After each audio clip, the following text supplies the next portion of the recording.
All right, The Diplomat is back for Season 3. So, if you're thinking about jumping in but you completely skipped Season 2, you've come to exactly the right place. We are going to get you totally caught up on every single conspiracy, every betrayal, and all the insane twists from last season. So, yeah, you might want to buckle up.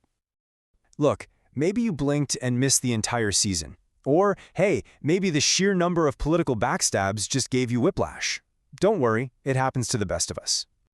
And that's what we're here for. We're going to break down everything you absolutely need to know, and we're going to do it fast, so you are ready to hit the ground running with the new season. No filler, all thriller. Let's get right into it.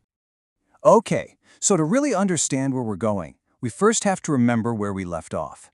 And Season 1, man, it ended on one heck of a cliffhanger. So let's do a quick rewind on that Season 1 finale. A British warship, the HMS Courageous, gets bombed. 41 sailors are killed.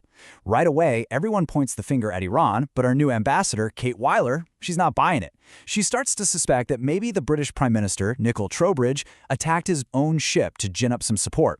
And just as she's putting all those pieces together, boom, a car bomb goes off in London. The target, an MP who is about to talk to her husband, Hal, and both Hal and her deputy, Stuart, are caught right in the middle of that explosion. And then, fade to black. So Season 2 picks up literally seconds later, right in the middle of all that chaos from the London bombing. And this new attack, it completely rewrites the entire investigation. So who made it out? Well, Hal and Stuart, they both survived, but they're pretty seriously injured. The target, a conservative MP named Merrick Grove, he's killed. And so is a young American embassy staffer, Ronnie Buckhurst. The key thing here is this was no random attack. Grove was the guy who was about to spill the beans. And this is where the new mystery really kicks off. In the chaos after the bombing, a really powerful Tory insider named Margaret Roylin, she's a close advisor to the Prime Minister, just vanishes. Poof, gone. Then, totally out of the blue, she calls Kate, begging for protection from her own government. And this changes everything. So Kate and the CIA get Roylin stashed away in a safe house. They're convinced she is the key, the one person who can prove that Prime Minister Trowbridge ordered the attack on his own warship. But what she ends up confessing, it's a twist that absolutely no one saw coming. In this absolutely stunning confession to Hal, Roylin lays it all out. The truth is, Prime Minister Trowbridge is innocent. It was Margaret Roylin herself, along with a couple of other Tory hardliners who hired the Russian mercenary to attack the HMS Courageous. So how did this whole plan just completely fall apart? Well, Roylin and her crew, they didn't actually want a war. What they wanted was the threat of one. The idea was to stage this small, fake attack on their own side, blame it on an enemy, and then use that wave of nationalism to stop Scotland from voting for independence. But it went horribly, horribly wrong. The mercenary they hired used a missile that was way too powerful, it hit a backup fuel tank, and their little political stunt turned into a real tragedy, with 41 people dead. And the car bomb? That was just a panicked move to shut up MP Merrick Grove, who was about to confess the whole thing. So the guy everyone suspected, Prime Minister Trowbridge, had no clue. And when Kate and her team finally set it up for Roylin to confess to him face-to-face, his reaction isn't relief. It is pure, violent rage. He actually physically attacks Roylin, which pretty much confirms for everyone in the room that he was completely in the dark and that he'd been framed. So, case closed, right? Nope, not even close.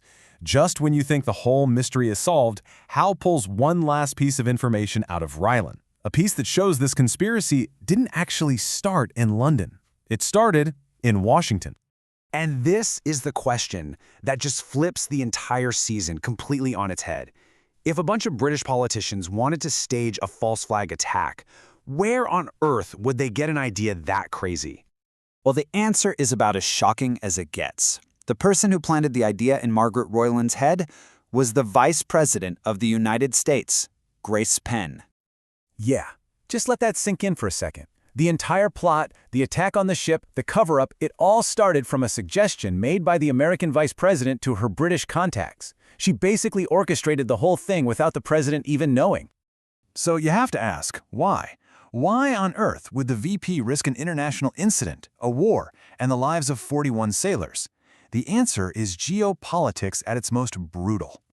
Her motive is just pure, ruthless geopolitics, and it all comes down to this one place: a nuclear submarine base in Scotland called Cregan.